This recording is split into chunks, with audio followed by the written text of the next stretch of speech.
Hey, Kevin. How you doing? It's getting going here. Yeah, I can see that. This is just, I Yeah, think it's more people. Yeah. yeah, trying to get everything under control. Hi, Charles. That was Hello. quite a lot of collection of dreams you had. Oh, yeah. Water dreams. That was amazing because, I had the same number of, but they would be about, air. So, I was trying to think, what's the difference between water? Hey, Gary. Hi, Gary. What is the difference between having water dreams and air dreams? What water dreams would be saying that that I would say that if you're having water dreams, that means that I like the way you put it, that you need islands, you need land to form in the in the water, where what I need. So you needed land in the water. Hi, Tim. You needed land in the water, and then I needed to come down from the air down to the ground. So mine was more pneumatic, pneuma. I'm floating in air, and you're floating in water. And okay, those are two of the four alchemical elements.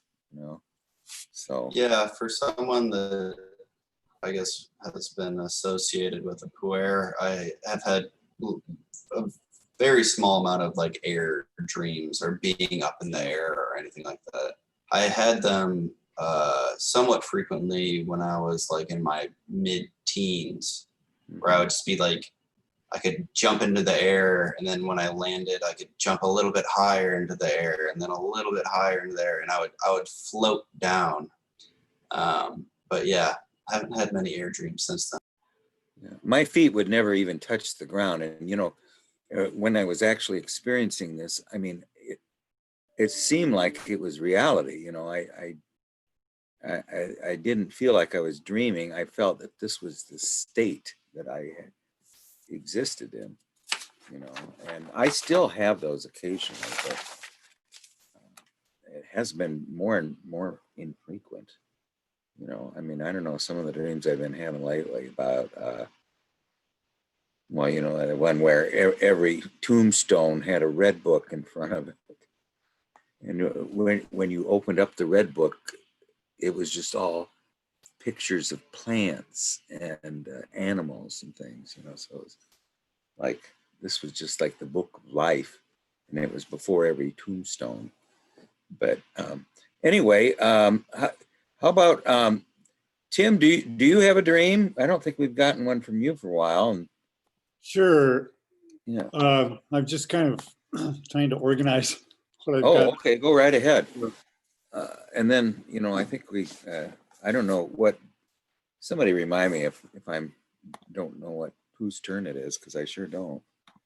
Well, Just guessing. I've got to. Why don't you go ahead? I haven't heard about anything from you. Yeah, go ahead, Tim. I've got to go in about 45 minutes, but Sure, fine. Maybe we can. All you guys are great dreamers, by the way. I love your dreams. Let me see if I can give you one here. Okay. Actually, let me go ahead and make my. I think I've got typos in it, so go ahead with somebody else, and I'll fix that. Okay. How about you, Kevin, or Charles? Charles, you always, and Gary, whoever. I mean, I think I shared a dream last time. I would of course be willing to share another.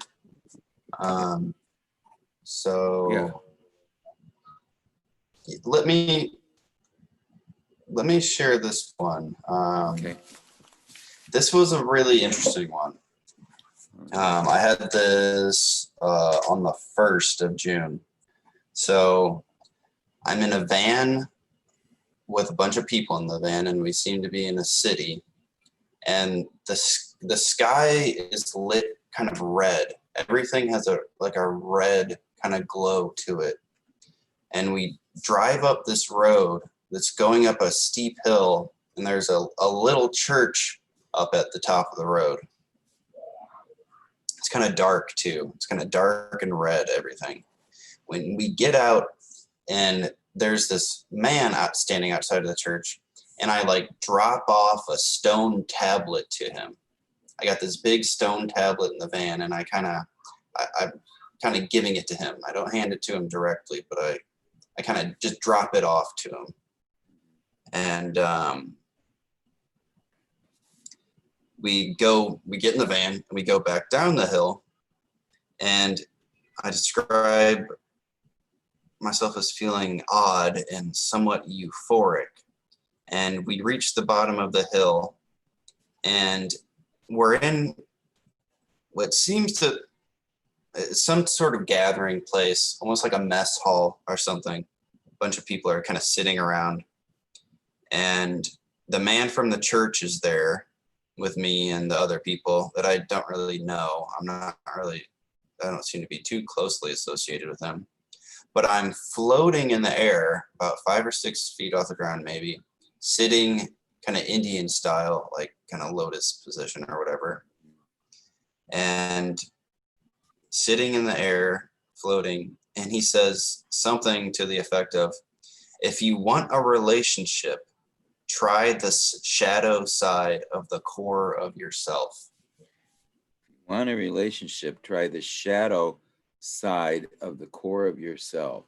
Yeah, something to that effect. And yeah, that's it. All right. Okay. Well, let's get started on it. Okay. So you're in a conveyance again. Now these conveyances, represent a way of going. Now this is a way of going with other people. So, and it's in a city, and there is a red glow, a dark red glow. That's a beautiful ambient dream. I can just picture it. And then you drive up a road. So you take an ascent, and you drop off a stone tablet. So you drop off a something that is written in stone. So when something is written in stone, it means that it is something that can never be forgotten, something that needs to always be in the back of your mind. I'm finding this in my active imaginations, I'm of the fact that there needs to be always relentless memories. You always need to review everything you've done, because, I'll pull up something. Oh my God, I forgot this. Wasn't that beautiful? But anyway, if something is written in stone, you drop it off at a temenos, or a sacred space. I think the church, rather than being a connotation for anything else, could just be, again, at the beginning, just one stab at it as a sacred space. Okay, and then you go back down the hill with the descent. So you've made an ascent, and now you're making a descent, and you feel odd and euphoric. I'm reading this things in James Hillman's book on the puer, where he's talking about the difference between soul and spirit. And soul is always experienced in the valleys and in the low places, where all poetry and song and art go on. And when you make an ascent, it's almost a desolate kind of a trip into the spirit, and the spirit is not really human. That's why he says there that spirit is humorless, because it's not really human. It's transcendence, where the soul is immanence. So anyway, you're going back to the low place, and you feel odd and euphoric after dropping off these stone tablets, these heavy, substantial things in the high place in a sacred space. Okay. And then you come down into another gathering place. You know, again, it is a gathering place of people, and there is the it is a I'm not really sure what we're talking about yet with the gatherings of people, because we've had the gatherings of people in the van, and then we have the gatherings of people here that you don't really know, but the man from the church is there. Okay, now you're floating in the air in the lotus position. Okay, so you are assuming a spiritual attitude. There's a certain amount of an inflation from doing this. You've odd and euphoric, you know, and now floating in the air, there is an inflation. Something has happened that is, you know, an inflation means that you know that somehow there is a great sense. I mean, an inflation can be a balloon that's blown up that needs to be pricked, but it also can mean that we're having a peak experience, you know, and it's not going to last. But while it does last, there's a sense of this lighter than air euphoria. Okay. And then you hear the words, if you want a relationship, try the shadow side of the core. Is that what it said? Yeah, try the shadow side of the core of yourself. And the man that was outside the church was there with me when I was at the bottom of the hill, and he said that to me. Yeah. And he's the one that you gave the stone tablets to. So Correct. the stone tablets are something that's written in stone, is a sacred logos thing, but it has some eros qualities because it's on stone.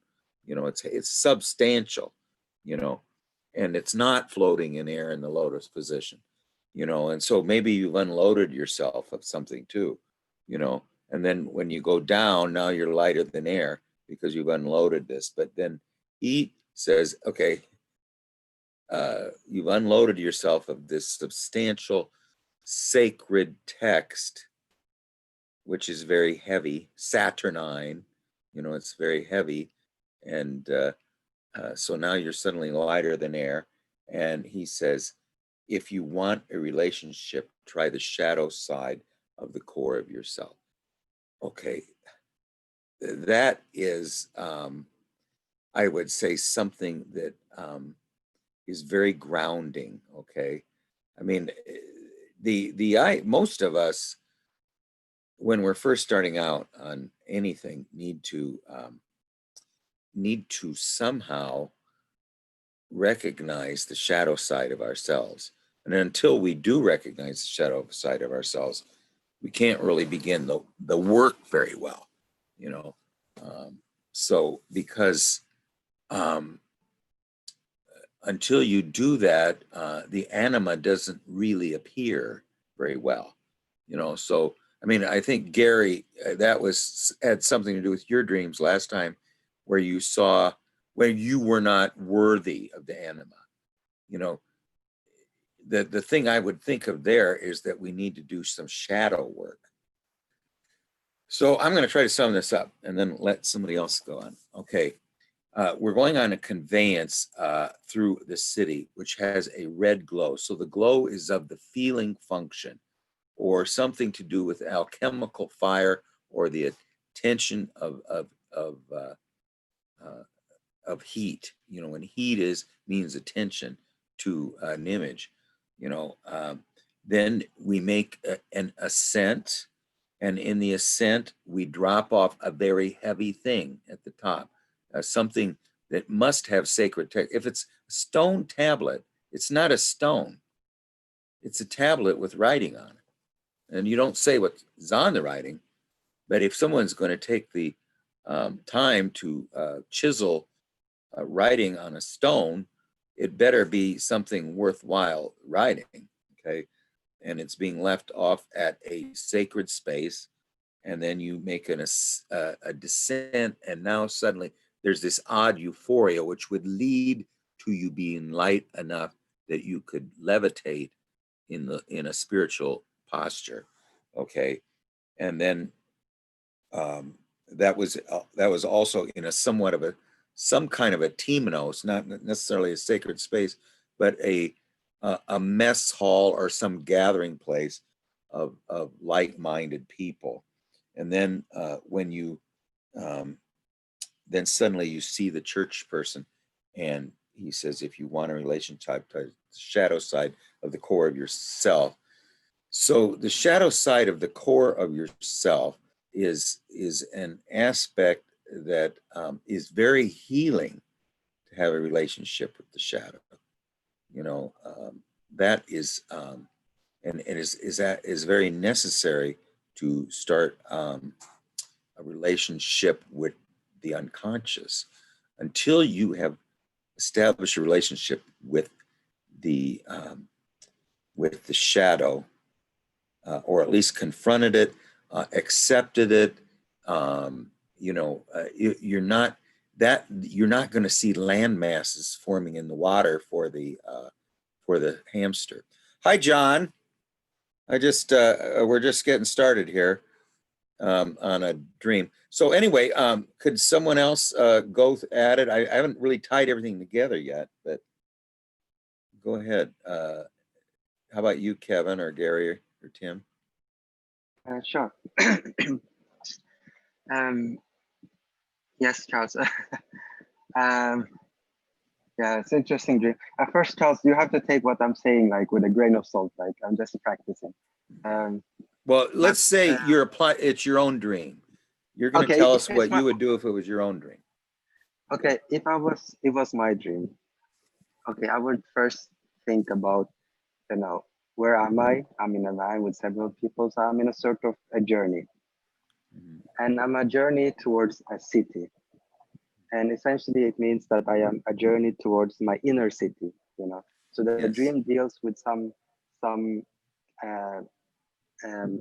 very inner, like a big part of myself, it's the city, is the main thing where things are happening. And so the sky is red, I don't know if it's the red from the sun or if it's just the color red. The color red can also symbolize a libido process in alchemy, or at least it has something to do with the sky, and It's very mysterious. Yeah, it's very mysterious. And I think, you are sort of moving towards a religious center. So you are visiting a religious center within yourself, which is this church. And you are now, in this visit, you have a stone, that. And this stone is probably a message of some sort. And, association with the stone can be many, but often coming with a stone tablet is also coming with a new religion. The Moses had the stone tablet, the Mormons had also the golden tablet. So I think there is some reorientation towards your inner center of your inner religious belief. But it could be the philosopher's stone, Yes, I was gonna say, but if we do individuation stone. Yes, if we do then connect this with your previous dream, which is about Mercury, Mercury Hermes, Hermes, Mercury also have what is called the Emerald Tablet. And the Emerald Tablet essentially is the secret to developing this one thing, the great work. So, but I think there is a loosening up in the religious belief from this church into another sets of belief. And so there is a new orientation, new attitude, which is developing in the unconscious. And so now you are meditating up, and meditation is obviously a different set of spiritual belief. It's not that religious of law of the Bible or anything. It's just, spiritual can mean so many Direct things. experience. Yes, it's more a direct experience, not so much a dogma.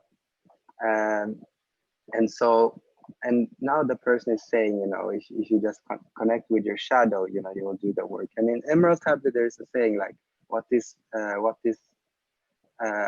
what is below is like that which is Above. above. Yeah, what is above is like which that is below, to perfect the mastery of the one thing. And I feel like this is also what is referring to your meditation. You know, what is the opposite of your meditation? You put somewhat. So your shadow side will be below here. You know, it's not on the left side. It's not on the right side. You know, if you are in a place somewhere, there is a light, and you are meditating. You know, your shadow side will be just straight below you. You know, it's not going to be left, right. So yeah, so just yeah, so that's why I think Yeah. there's this That's reorientation. very interesting, because you got you know, he goes up above to a place, possibly dropping off the stone of individuation, his philosopher's stone, and then he comes back down feeling oddly euphoric, and then the keeper of the upper temple tells him, if you want a relationship, uh, try, that's an interesting word, you want a relationship, try the shadow side of the core of yourself. I mean, that seems like very gentle advice. What do you think, Gary? Well, so, you know, I look at the contrast between, you know, the stone that, you know, he takes, you know, he takes and he drops off. I mean, that is something which is done. That is very physical. That is complete. And, you know, and so that gets dropped off and then he goes back down.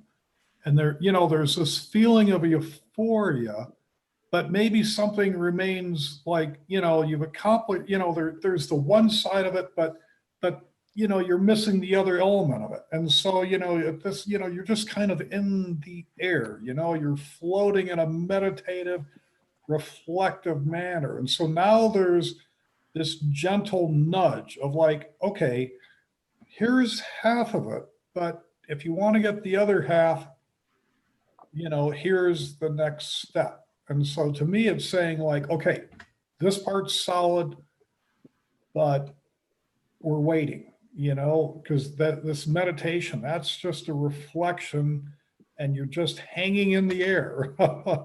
So the thing is like, what's the next piece that, you know, that needs to be done? And it has something to do with meeting the shadow. I mean, that's the main Yeah. thing. Well, see, here he's seemed like there was a task. That was the only reason they were going up the hill. There is a red glow, so something. There's an omen in the air, you know. And he goes up to the up, drops. Seems that was his task, to drop the stone tablets off. Comes back and feels oddly euphoric, then is floating in the air. Then there is a judgment on that floating in the air. And it's a very tactfully worded judgment. He's saying, "Oh, air floater, you are who are in the spiritual position. If you want a relationship, try the shadow side of your core of yourself. Try darkness. Don't try lightness. Try darkness. That is where you will have a relationship, is with the darkness." And you know, that's when I think Peter Kingsley says if you're always after the light, he says what you're really looking for are the chandeliers in the Titanic. He says that's what you're seeking. He says what you really need to ponder is the night outside the ship, the deep sea, and the iceberg. You know, in other words, try that side of yourself. That has a little more reality, a little more grounded reality. So I think there is what the voice of the keeper of the temple is saying is that it's he's accepted the gift of this of the stone. I don't think he accepted it graciously. Yet I think for him to come back down into the valley to mention to you that there is this that if you really want to have a relationship, and what I think is really saying is if you really want to learn, know thyself, know the inner self, that we need to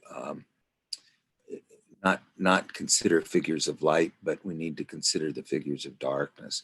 And the darkness would be the chthonic night, the lunar, the moon-like, the feminine, probably more than anything, is that the way to get to the feminine, we first need to become aware of the shadow side of ourselves. What do you think, Tim? Well, I find it really compelling, but I can't stop thinking about my own dream that is very parallel. But unfortunately, I've got to go here pretty soon. Yeah, so okay. I am sorry. maybe I can share it next time. But Yeah. But I love that idea of looking for a relationship with the shadow, and that very much feels like what my dream is about. Can you tell us your dream quickly, and then maybe we can go back to Charles's dream, since you just got a few minutes. Okay. I'm in my studio cuddling with a man on the couch. Then I feel the need for something and going to the basement, but he follows me. There's a door at the bottom of the basement and we open it up and go in. I go in one direction, but then turn and try to hide in the shadows, but he finds me. I'm looking for something and discover a small dog and somehow a small dog who somehow wandered in, and I don't care about it, but then I think, oh, he must be hungry, and I'm reminded of some dog food, so I scoop some food out, put it on the floor for him, but it's old enough to have sprouts coming out of it. There's also an older woman and maybe a young girl. She comes here often for tea, she says, but I think she's mildly confused. After trying to remember the dream, I go back up the stairs, hearing my sister walk around, maybe looking for me. But first I have to write down the dream. Okay. Can we review it real quick? You're in your studio and then you're doing what with a man? Cuddling with a man. Cuddling with, that's what I thought you said. You're cuddling with a man. So you're being affectionate with him. And then there's a door, you both go to a door that leads into the below the basement. And then you turn to the left, or you turn to go hide in the shadows. Why would you hide in the shadows? I think I'm trying to escape from him. Escape from him. Yes, he seems oppressive a little bit. Okay, you're trying to escape from him, but he finds you immediately. And then, okay, so now then from that's the first section. Okay, and then suddenly the instincts appear. Okay, and you're Right. feeding you feed your instinctual life in the depths or in the basement, but yet the food is very old and somewhat inappropriate, and it's sprouting things. Okay, that's the second part. All right. Right. Okay, then we go to the third part. An old woman shows up. Okay, now what did you say about her, that she was a muse, or what did you say exactly? Well, she may have been accompanied by a young girl. Accompanied by and she says she comes here often for tea, but I think she's confused. Okay, she says that about the young woman. She comes here often. She says that about herself. Oh, I come here often for tea. I come here often for tea, but I think I'm confused. But I think she's confused. Oh, yes. I come here often for tea, but you think that she's a little mixed up or confused. Okay. Now, and then you go upstairs again. You hear your sister walking upstairs. So there's possibly three feminine figures in here. There's the old woman, the young woman, the old woman that this comes here often for tea, but you think, no, you don't. You're mistaken. Right. And then you hear the up above. Now this was in the basement. The old woman you see there. I think so. Yeah. Yeah. It Okay. all happens in the basement, and then Yeah, I so go it's- upstairs because I hear my sister looking for me. Yeah. So these things are happening in a dream in the dream. You know, they're happening in the unconscious in the dream, which is represented by the basement. And in the upper worlds, you hear the upper anima, who is your sister, who I think is somewhat of a spiritus rector. She's a, don't you think? Your sister really, just from little I met her, she really keeps it real, you know. And I mean, she's very she's a very a woman of she reminds me of some of my Norwegian grandfather's cousins. You know, she's very realistic, and is always bringing us back into reality. Huh. Don't you think so? I mean, I remember what she said about your vision that time. It was very, she's very earthy. But anyway, so Yeah. she's the upper feminine, and then you got two lower feminine. You're down there. You've also got the instincts, which are poorly fed, and the food that you have for them is not really appropriate. You are trying to escape the shadow, who's oppressive. You know, seems to be pursuing you a little bit, you know, and he's the reason you went into the depths in the first place, and then you're trying to hide from him in the depths.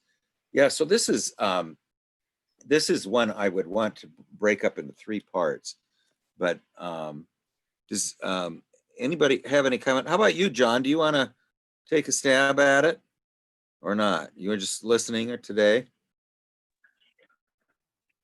I was trying just to listen today. I think you were open, and I don't have a lot of experience with the multiple anima figures. Oh, that's fine, no problem. But we will want to hear one of your dreams. I mean, if you do want to, tell us one. Oh, yeah. I need to leave in about maybe 15 minutes. Okay, sure. Well, it's just nice to yeah, come by anytime. Okay. I'm trying to figure out how to get your meetings, how to get them on, notification for my Facebook, and I can't figure it out. Well, could you possibly just Facebook message me, Craig Nelson, and I'll put you on our, yeah, I'm on the, Craig Nelson, I've got my name on there, and I'll put you on our mailing list. And I try to notify people, and plus it's on YouTube too. But okay, so let's just try to finish this before Tim has to leave. Okay, I would say that this there's a confrontation with the shadow. There is a descent into the depths. There's an attempt to flee the shadow. The shadow can't be fled, can find you anywhere. The instincts are there, and they are poorly fed, and the food is going to seed. So our instinctual life, the nature side of ourselves, is not getting the proper nutrition. So the shadow can find us anywhere. We can't kick the shadow no matter where we go. We upstairs, downstairs. He follows us everywhere. But the natural side of ourselves is poorly fed, and the food is old and sprouting. Then, okay, so that's the initial statement of where we are, okay? Then we move into the world of the feminine, okay? We move into the world of the feminine. There is a wise old woman there, and she says, in Tim's basement, she says, I come here often for tea, you know? And he said, I don't think you do. And then there's an unknown kind of nymph-like woman there. So now we've confronted the shadow. We found out that the nature side of ourselves is starving to some extent. So we're in double jeopardy here. We can't get rid of the shadow. Our nature side is starving. And then in the depths, there's the wise old woman and the anima. And the anima is silent, which is pretty much the case with my anima. It's very silent. And the wise old woman says that she comes often into this unconscious space, which Tim is occupying for tea to visit. Yet Tim says, I don't think I've seen you here very much. So after those three occurrences have happened, we hear the upper anima in the outer world walking around, and you need to read. You wanted to go back upstairs, right? Yeah. After that point. Okay. So I'd say, yeah, this is a dream of at least confronting the shadow, or at least having a shadow to confront. But we are the nature side of ourselves is starved, and we don't really have we don't. Now I'm one to talk, but we don't really have an understanding with the shadow, one that is of reconciliation with the shadow. Don't you think there seems to be a little bit of annoyance and antagonism and wanting to escape rather than reconciliation? So there isn't a point yet where the shadow and the self have reached a point of becoming more friendly to each other. What do you think, Tim? It seems to me that both the shadow and the anima have an upper world character and a different underworld character. Oh, it's very good. And the upper world character, they're very affectionate, overly affectionate. The underworld character is a little more, a little less welcome or something. Yeah. Yeah. So there's an undercurrent that is exists that is disturbing, I guess you could say.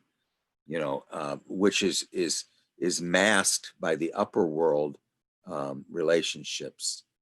In the underworld, there's something not right. Okay, and so I guess to me this is more of a setting dream. I mean, I'm seeing almost a balancing, of four things. I'm seeing like you said, the shadow's upper aspect and its lower aspect, and the anima's upper aspect and its lower aspect. The upper aspect seems to be a very sensible woman, and the lower aspect is kind of a confused, somewhat not a lack of clarity in the feminine. And then the younger one is just completely silent. How about anybody? What, Charles or Ivan? Ivan, you haven't said anything. What do you think? Tried to find my mute button on this iPad. Can you hear me okay? Yes. So it's a really interesting dream. It is. I don't know what to make of it, though. I need to think more about it. I think that's me too. I think both with Charles' dream and Tim's dream, it's going to take me a little bit of brooding to connect it. I mean, don't you think we've got an interesting narrative in Charles' dream? We've got an interesting narrative in Tim's dream.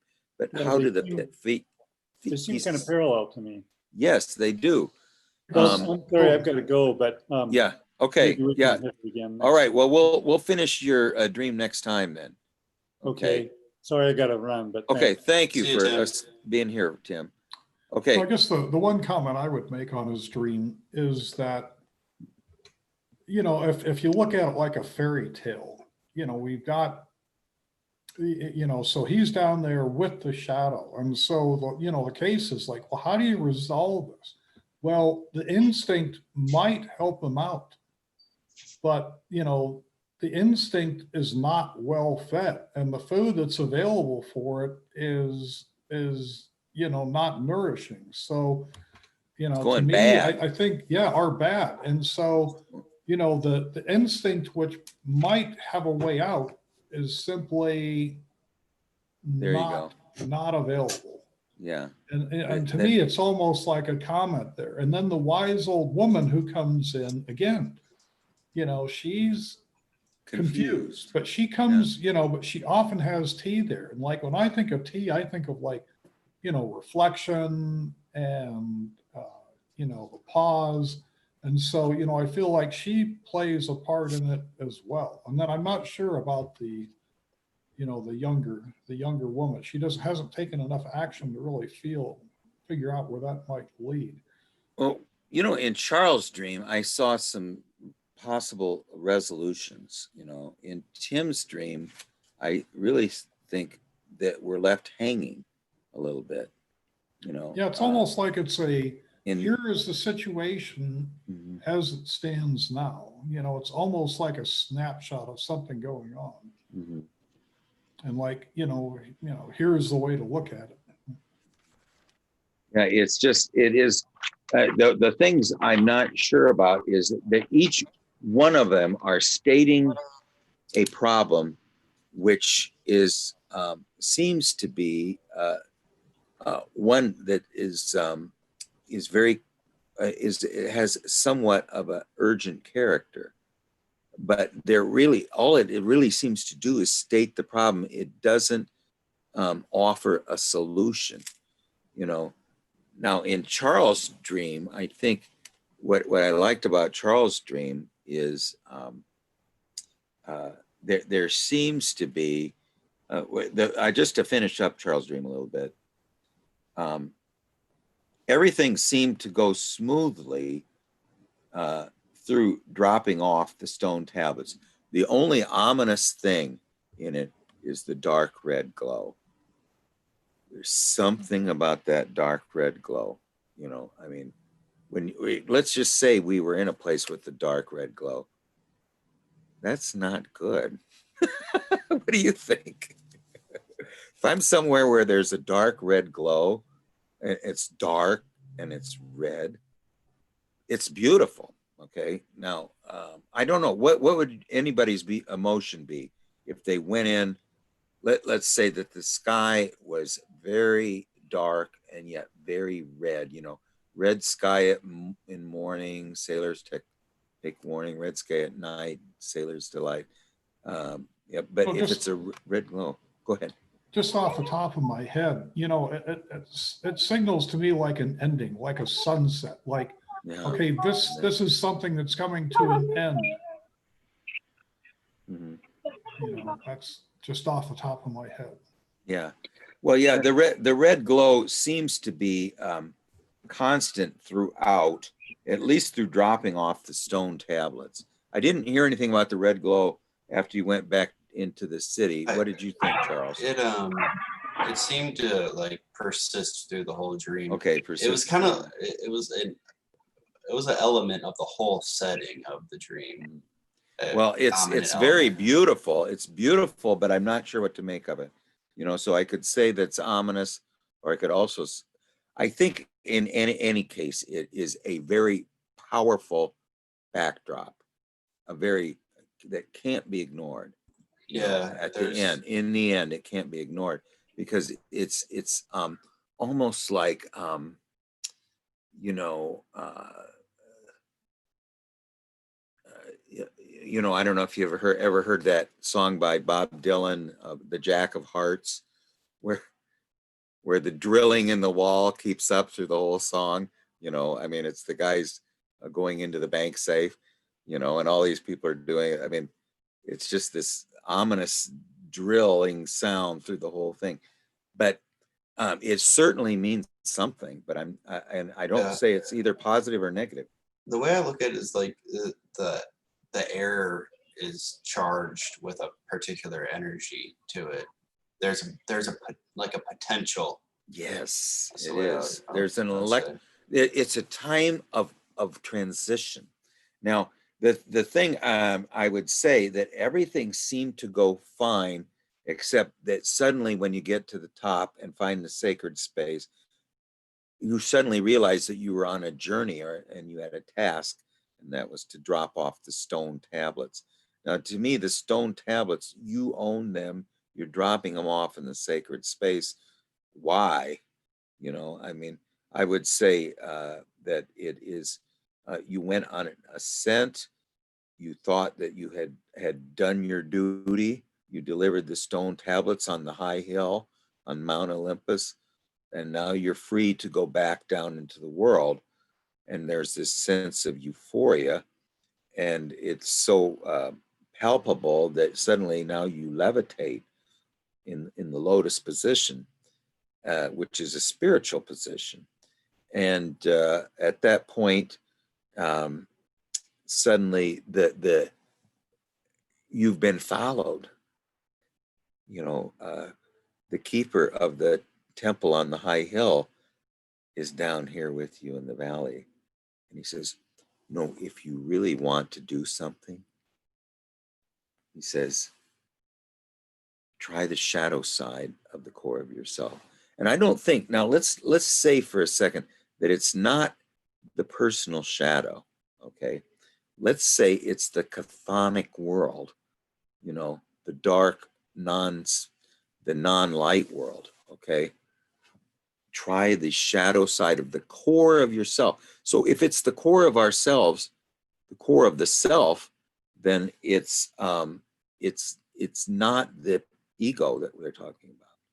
Try the dark side of the self if you really want a relationship. Now, to me, that is a very substantial relationship that can't lead anywhere but to a grounding. You know, I mean, because the dark side of the self is the feminine, and that's what that's the way that a male grounds himself. That's what he lacks. Okay. Now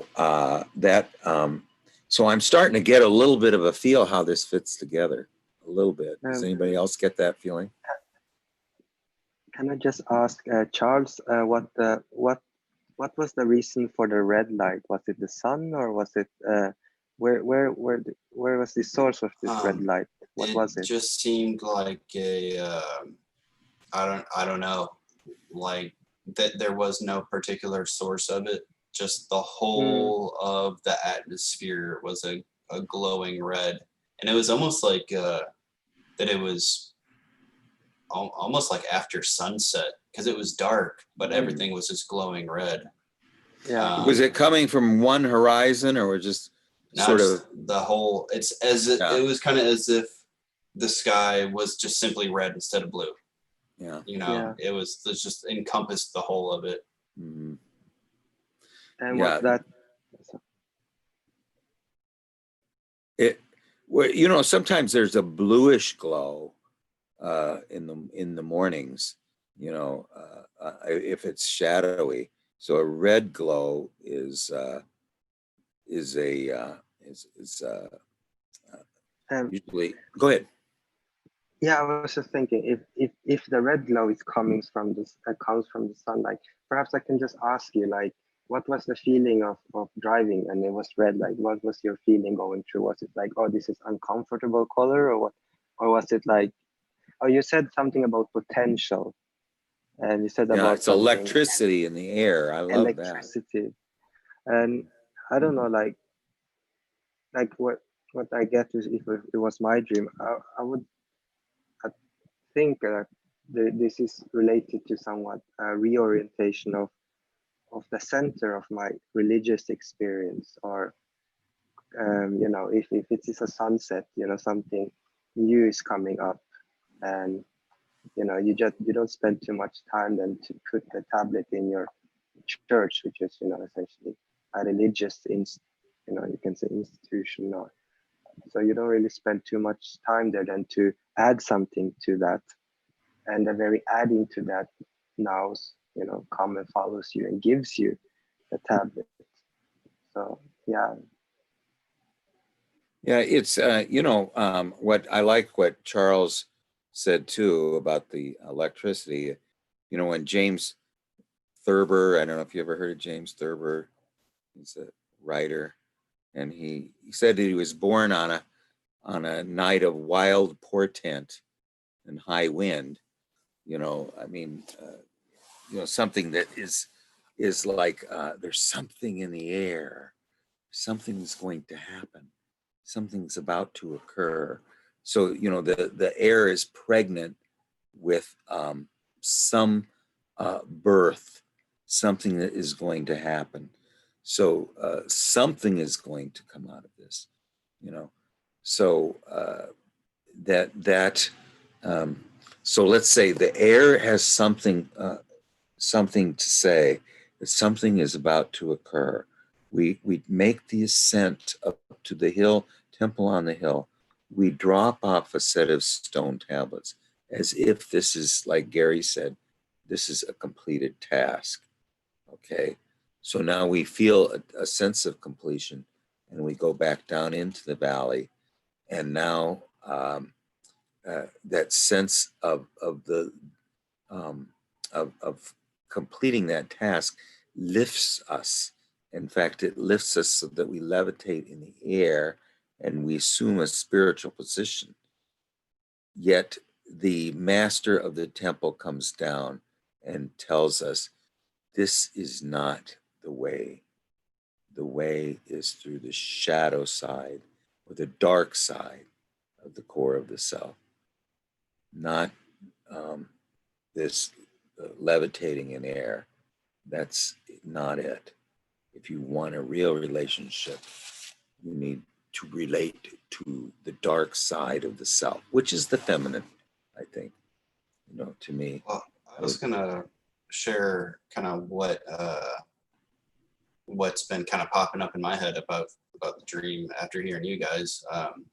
One thing that I thought was, it almost seems like it was the idea of dropping off the tablets was brought about by like a collective influence. Like I'm with all these other Yes. people in the van, and then at the bottom of the hill I'm with a bunch of people. And he's like, well, if you want a relationship, like you don't have to kind of appeal to the group or anything. If you want a relationship, just try, the shadow side of the core of yourself. It's like you don't have to go along with the herd. Yeah, that is something we ignored, was the fact that everywhere you go, there was a lot of, there seemed to be a comfort in being a member of the herd, Yeah. So the warmth of the human herd, is sort of a way to either, just to elude responsibility, possibly, or elude facing a matter of fate, So if we stay in the human herd and just moo along with the other cows and graze, we don't really have to to face our destiny or our fate. But I think there is something in there, though, that about that if you want a relationship, I think when he's talking about the shadow side, he wouldn't have said the word core if he didn't mean it. And so when he says the shadow side of the core of yourself, he's talking about not the shadow side of the ego. He's talking about the darkness of relating to the dark and the chthonic world. That's the earth world. That's the world of it's the world of the soul, okay, and not the spirit, you know, and it's the middle plane. So we need to relate to the earth or the chthonic world, which is the feminine world. Okay, anybody else have any more comments? And then maybe Ivan, we didn't get to finish your dream, but if you can either tell us that dream again or tell us another dream. But anybody have any? This I was gonna is say one that's hard to final ignore. note. Yeah. I don't know. There's just the obvious parallel or relationship between I at one time have this large heavy stone, and then after dropping it off, you know, I'm floating. It Right. does seem like said something about being with the herd, kind of like letting go of the responsibility. And maybe this was my almost like my commandments, like, you know, I just have the idea of the Yeah. 10 commandments being written on a big Your stone inner tablet. law. Yeah. This was, instead of you going to Mount Sinai and getting the outer law, you go up to Mount Sinai and drop off your inner law, you know, the tablets of the inner law. And now, so you no longer are the guardian of the inner law anymore. That's been left off in some Mount Olympus like place, and now you return unburdened of the fate of the inner law to the human herd, you know, and you feel like you've dropped off a big burden. Because you've dropped off this big burden, suddenly you feel weightless and you rise up. But the self, and that's who this voice is that's saying this. This is actually either the wise old man or the self is telling you that this is not the way. You know, I mean, you are this euphoria that you're feeling is a false euphoria, and the only way that you can really establish a relationship with the unconscious is through the dark side, and the dark side is going to be the one of the soul, of the feminine, and of the earth. So not the spirit, not lightness, not the power pneumatic world. It's the world of blood and earth and soul and embodiment. What do you think, Gary, or Kevin, or Ivan? I think it sounds about right, Yeah. and it matched with Charles. Yeah. Sorry, I guess. Okay. Well, we'll think about this one a little more. But what, Charles? It's a beautiful dream. Don't you love the more that you talk about a dream, even if at the beginning it was just like, you know, giving you a headache. The dream becomes more and more beautiful the more you talk about it. Yeah, I really appreciate your guys' help because I feel like it just expedites the process of understanding my dream so much more, getting all the different input from it. And I just always appreciate the help. Well, it's like you know, it really is something to do with. I think the end is something to do with embodiment, even though it's very vague about it. But I remind myself, you know, when I used to go to a concert of modern dance, you know, it was like, you know, maybe like an hour and a half, and then there'd be an intermission, and there'd be another hour and a half, you know, and that first hour and a half just seemed like it was excruciating. And then there was the intermission. The second hour and a half, like it never ended. I mean, it was just absolutely beautiful. I mean, I think there's an initiation in each dream that you need to go through before you get it into the feeling of timelessness that you get in the second half. And then said, I think what happens is you in anything we do, if you know that when they say that if you take if you only give yourself 2 hours to train a horse, it'll take you all day. But if you go in and say, I got all day to train this horse, it only takes you 2 hours. You know, I mean, if you go in and you're not impatient, you can get to the end or to the nuggets. Well, Ivan, do you have another dream, or do you want to just tell us the dream you had last time and we can finish it? Because I wrote it down, but I can't read my handwriting. I got it here. Go I ahead. have that same dream from last time, Okay. which was pretty long, or I have another short dream. So I guess it depends. Well, why don't you try the short dream? Because even though we'll go back to that other dream at some point, but you know, like now in Tim's dream, there was like 4 parts.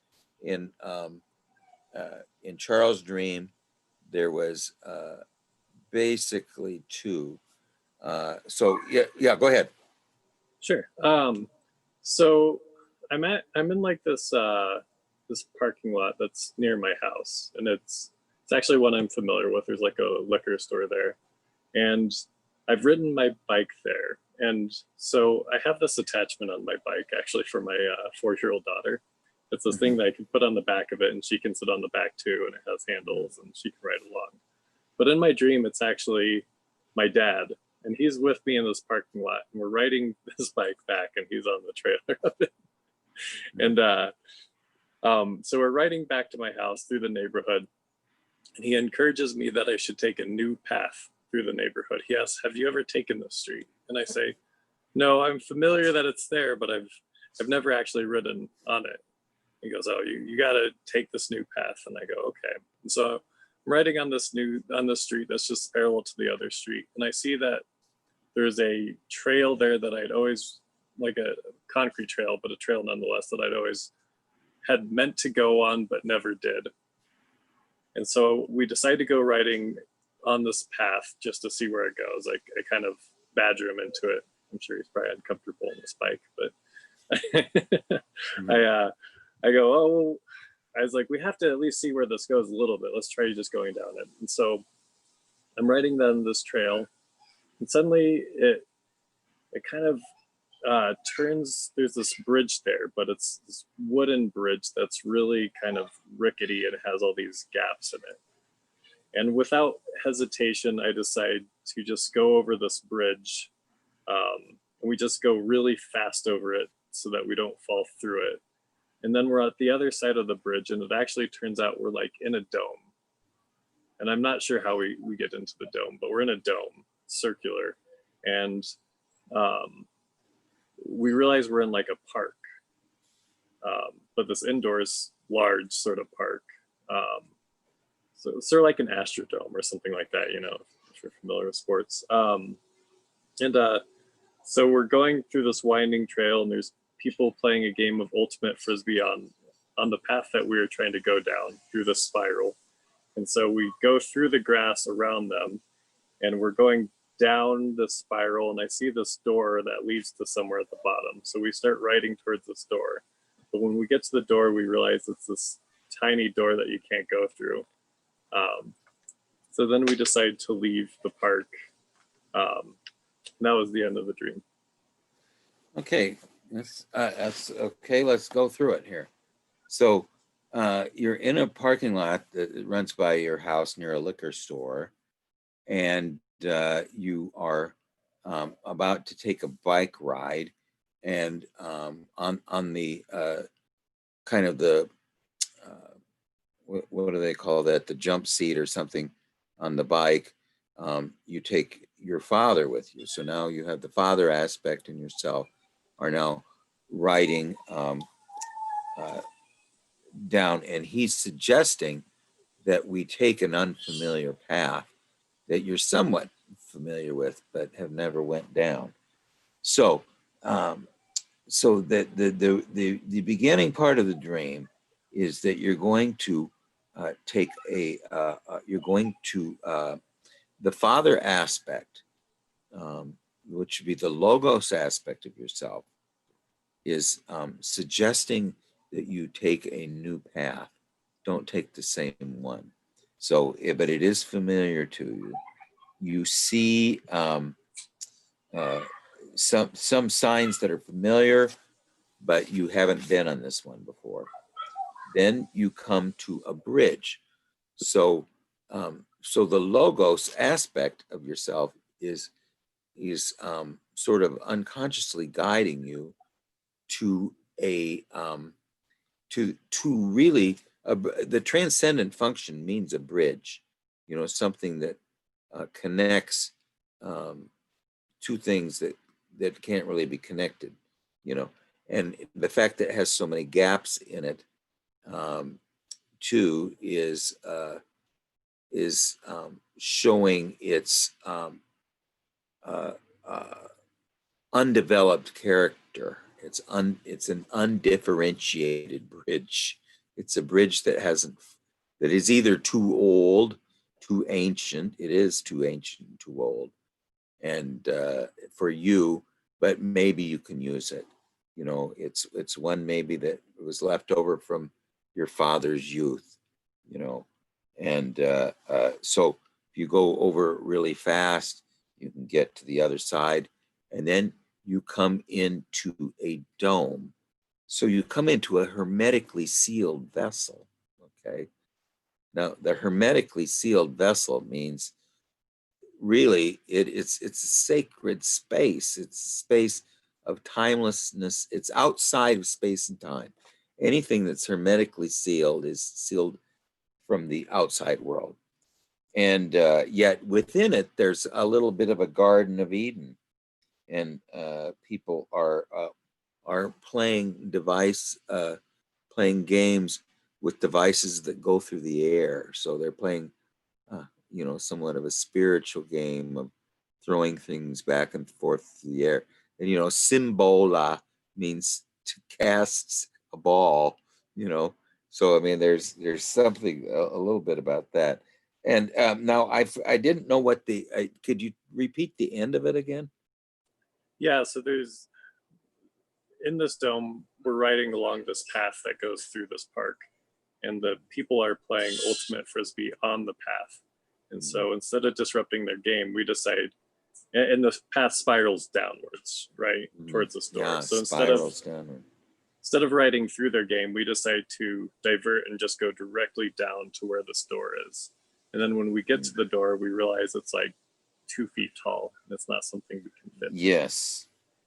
Okay, well, you know, the place of exchange, for some reason, has always been connected with Hermes, with Mercurius. So it's a place of, you know, it's a really a place where the two worlds meet, the buyer and the seller. So, you know, the Hermes acts as the mediator.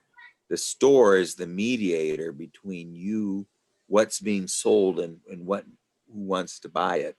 So, you know, the store is a mediator between opposites, you know. It's the middle ground, you know.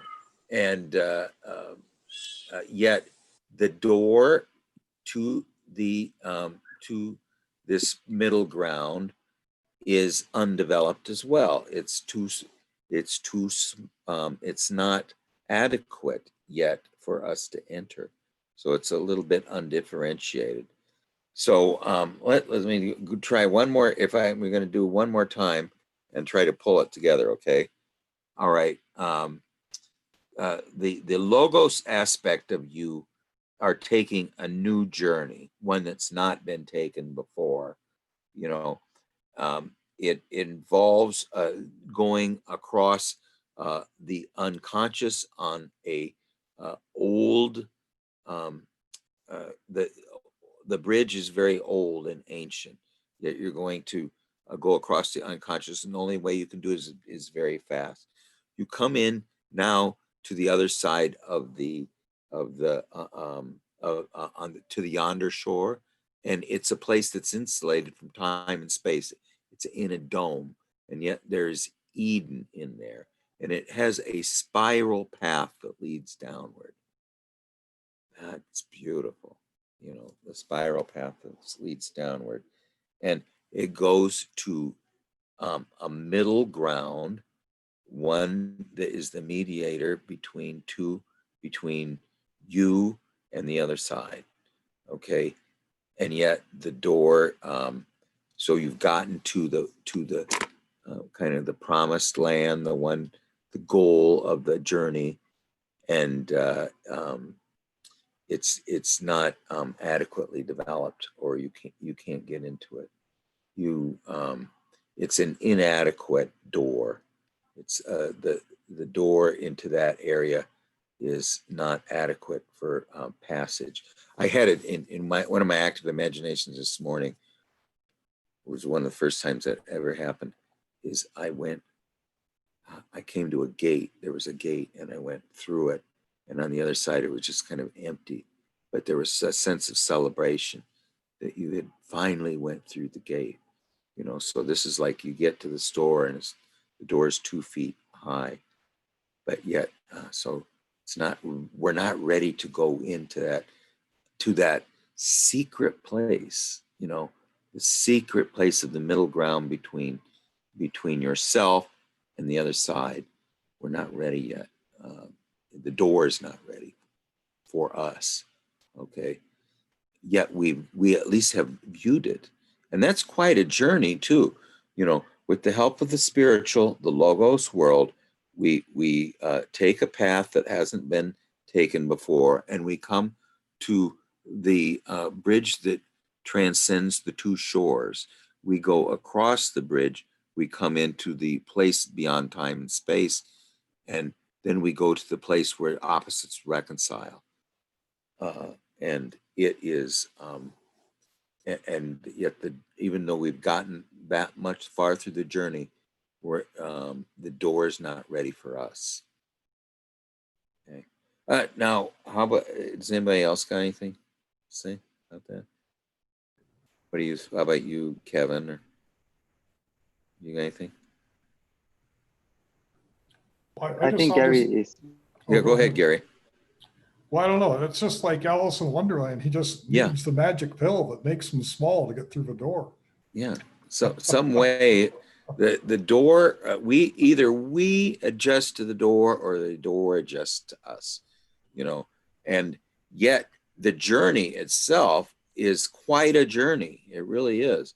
I mean, we've taken the path that's unfamiliar. We have crossed from one shore to the yonder shore. We've entered into the world of time where time and space are, we're isolated from it. And we're taking the spiral path downward. That's the path of regression, you know, or going back to the beginning, And at that point is the place where the opposites reconcile. And as Gary was saying, either we adapt to the door, or the door adapts to us. But it is very Alice. I was thinking of Alice in Wonderland too. You know, I mean, drink me, eat me, or whatever. You know, we need to fit the door. You know, so what is this dream? What connotations would this dream have for us? Let's say I had this dream. Okay, what would I think if I had this dream? I mean, I would think that I'm at least I'm getting a glimpse of the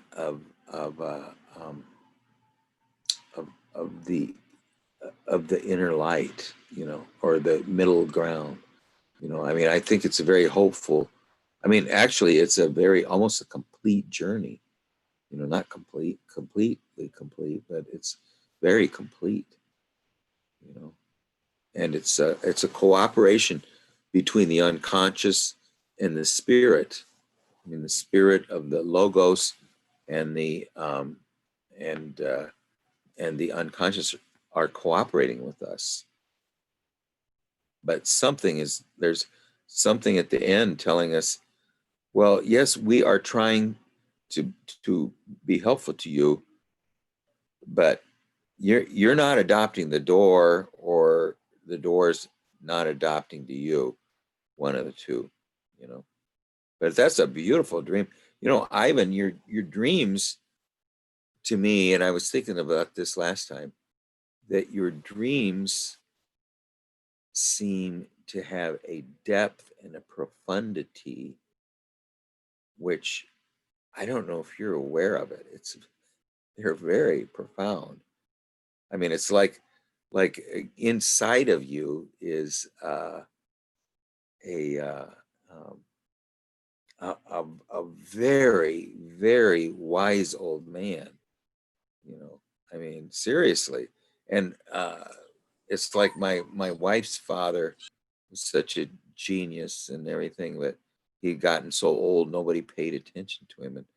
And his own family didn't really. And I said, you guys don't know what the hell you got here. You know? This guy's something else, you know. But I mean, I think your dreams are unbelievably profound, you know. I mean, I don't know if I had some of your dreams. The thing that would scare me about it is that they have they're asking a lot of us, you know, because they are so deep, you know. But on the other hand, they're absolutely beautiful. And I mean, if we just appreciate the beauty of them, every dream, I think every dream like that is so beautiful. You know, it isn't so much that we understand, but that we see, and that is transforming as well. Just to experience that non-ego beauty. I mean, this beauty it's not from us, you know. I mean, that's why I say, I mean, about I can't remember them all, Ivan, but your dreams are just startlingly profound. Well, what I like about dreams is I don't feel like they come from me at all. They're just interesting. They're like, generally I almost feel, usually I wake up and I go, that's kind of weird. Let me write this down. Yeah. It's not until I talk to someone else that I start to find some meaning in them, that I get a lot out of this group just by hearing other people's thoughts and descriptions and ideas by it. But I think that's why I find dreams so fascinating, is they are a creation that comes to you, but it's not from you, in my mind anyway. So it's not something I create, certainly. It's an amazing, you know, just the fact that where it comes from is really, I mean, if you, the dream maker is, that was one of the things I first tried to do in my active imaginations. I wanted to find the dream maker, you know, and I'd also often see doors that were open with light coming out of, but I could never get to them, you know. Also the I Ching, so I wanted to see the writer of the hexagrams, because I kind of think they're the same being, you know, the one that decides the hexagrams in the I Ching and the one that writes the dreams. But anyway, I would say that this dream is one almost of a, I don't know. I mean, it's close to a vision of the other side. I mean, it's like, it's just absolutely beautiful. The dome, every part of it is genuinely authentic expression of the unconscious, I think. Well, now, Gary or Kevin, do you have dreams that you want to talk about? I don't really have any dreams that I would like to share. I did have a comment on Ivan's dream. Mm-hmm. Can I just ask, on the bike, was it your father Gary that was with you? No, it was. I don't think so. It was the feeling of a father figure, but Okay, yeah. But yeah, and actually, that you bring it up, something that was interesting to me was that it was that figure's suggestion to go on this path, but then I kind of dragged it along with me. Yeah. Where Come that- along with me. yeah, Yeah. It's an odd occurrence, but one that is not unusual in dreams. Somehow you get there. You're not sure how, but I mean, I was accused of trying to run over a child one time, and I said, I'm not in a car, I'm just walking, but there was this ambiguity of whether I was in a car or walking, and after the supposedly almost ran over this child, I thought, I'm just walking along here, there's no car, I'm not driving a car. How about you, Charles? Did you have any thoughts on this dream? I kind of just had one thought was like, is the door too small or is the person too large? Right. And then for some reason, the thought just came to mind like, well, it's a door that grows over time. Mm-hmm. It's just through not, attention, the imagination. If you you can the door will grow. And yeah, just the whole the spiral under the dome, leading spiraling downward, so beautiful. leading to the door is that's like a very big archetypal kind of image. Well, yeah, the whole thing is archetypal. I mean, that's just amazing. I mean, I don't know, Ivan, the depths you're wading into here are just very deep. It seems like I don't know, just a dream of a great journey to the inner hermetic world. It's just unfortunately the door at the moment is too small, but you know the way. The way is known, but at the moment the door to go fully into the next stage of it is just too small at the moment. Yeah, it's a really cool dream. I'd be excited about a dream like that. Yeah, you got the logos, you got the bridge, you've got the hermetically sealed room, you've got the spiraling downward, then you have the door to the middle ground, the one that reconciles opposites. Can I just yeah, sure. Yeah, some of my thoughts was also perhaps, it's not so much about the door, if you travel through let's say different chakras, you move from the root chakra towards your all the way to the top, so there from the top it's like a pathless path, there's a place where you no longer have a control, something else that has to unify the individual Tao with the universal Tao, if that makes sense. And so perhaps the door is really there to somewhat tell you, it's really there to, it's really tell you that you can't go through this door, you can try all the means to go through this door. You won't, it's not gonna go anywhere, because this is sort of the place where you have to leave the ego. You have to trust in essentially something else, basically. Yeah, do you have any comments, Gary, on it or not? I just really like Kevin's though. I mean, that's a really interesting idea, because it's like, okay, you've made it this far, but here's the next piece of the puzzle. And in order to fit through it, you have to drop something, you know, and then like, ooh, maybe it is dropping the ego, because the ego is what? The ego is big. The ego goes away, right. suddenly you're reduced. So yeah, I mean, that's like brilliant. Yeah, if you release the ego, you've really sort of conquered. You're already in a timeless, spaceless, hermetically sealed thing. To now get through the tiny door, yeah, the ego needs to withdraw, and at that point, you might fit.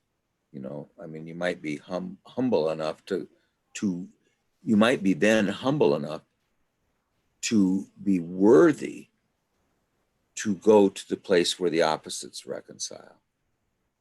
You know, to get the idea of that even though you can say the business idea of a store is banal, the store is the middle ground between ourselves and the other side.